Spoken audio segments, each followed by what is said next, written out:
नमस्कार दोस्तों, नमः शिवाय। जीवन ज्योति चैनल में आप सभी का हार्दिक स्वागत करती हूं। मैं सपना शुक्ला। दोस्तों, जब हम पूजा पाठ करते हैं, दीपक जलाते हैं, आरती करते हैं, तब भी दीपक जलाते हैं।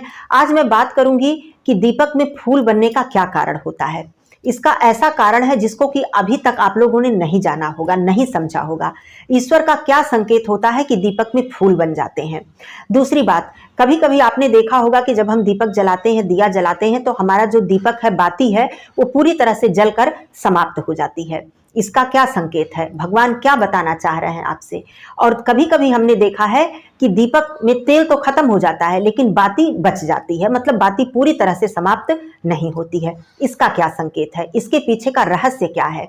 दूसरी चीज, कभी कभी आपने देखा होगा कि जब हम दीपक जलाते हैं पूजा करते समय, तो दीपक की जो लौ है वो बहुत तेज जलती है, और कभी कभी बहुत मध्यम, जिसको कि मध्यम गति से वो दीपक हमारा जलता है, बहुत तेज लौ नहीं होती है। इसका क्या संकेत है। कभी कभी जो हमारा मतलब धूप बत्ती है, वैसे धूप बत्ती का ही प्रयोग मैं करती हूँ, अगरबत्ती भी बहुत लोग जलाते हैं, तो जो हम धूप बत्ती या अगरबत्ती जलाते हैं, इसका जो धुआं है ये बहुत ऊंचाई से, मतलब बिल्कुल सीधाई से ऐसे ऊपर की ओर जाता है। और कभी कभी ये जो धुआं है वो इधर उधर इस तरह से, मतलब टेढ़ा मेढ़ा होकर बिखर कर ऊपर की तरफ जाता है। तो ये बहुत सारे जो संकेत हैं, ये क्या कहते हैं, क्या आपने कभी इस पर ध्यान दिया है।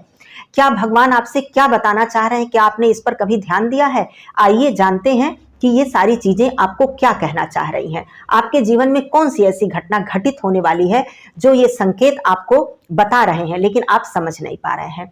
तो आप लोग वीडियो को पूरी तरह से जरूर देखिएगा और लोगों में शेयर कर दीजिएगा।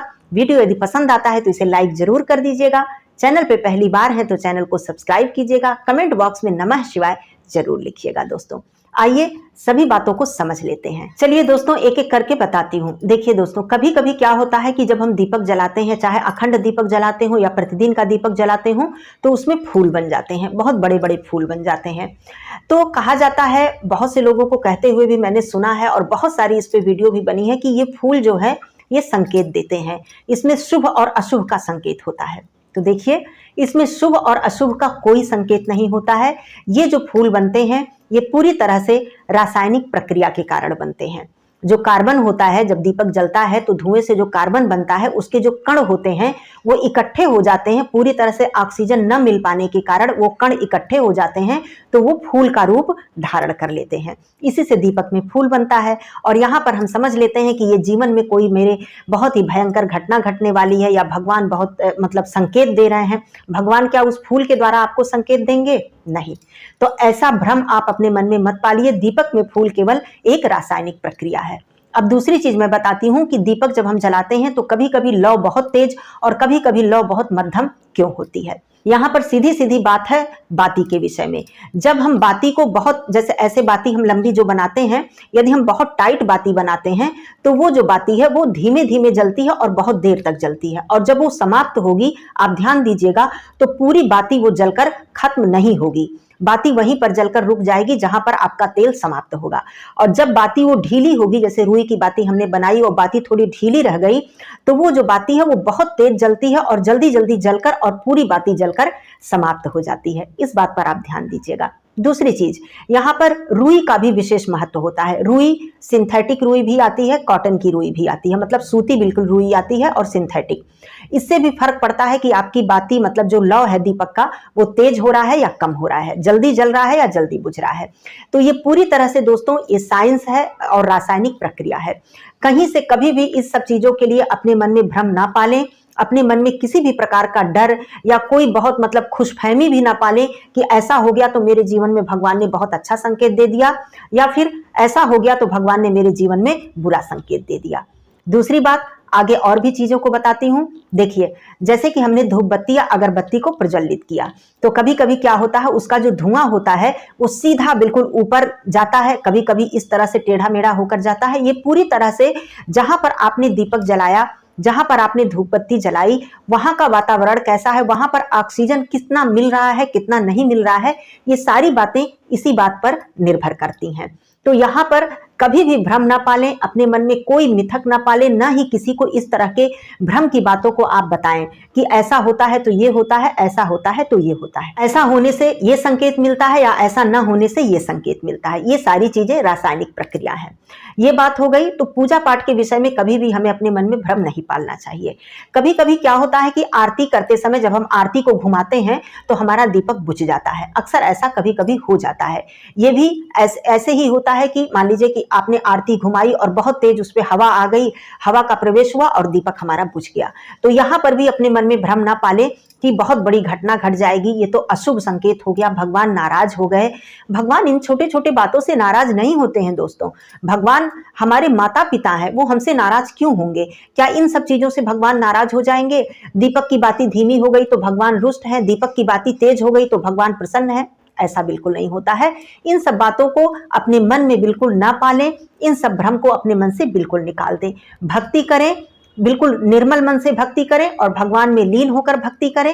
भगवान से कुछ मांगे नहीं, केवल शांति मांगे, संतोष मांगे। और मैंने एक वीडियो भी दी है एक चौपाई के विषय में कि मतलब कई ऐसी चौपाइयां मैंने बताई है जो कि आप पूजा में प्रयोग कर सकते हैं और निरंतर जप कर सकते हैं, जिसमें कि मैंने एक चौपाई बताई है, जय विधि होए नाथ हित मोरा, करहु सुबेग दास में तोरा।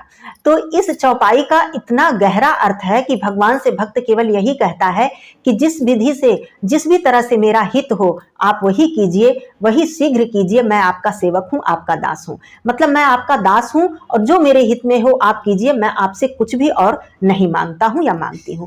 तो ये जो चौपाई है, इस तरह से आप अपने मन में इस भाव को, मतलब केवल आप इसे मंत्र के रूप में न जपें या केवल आप चौपाई के रूप में इसे न समझें, आप अपने जीवन में इसको उतार लें।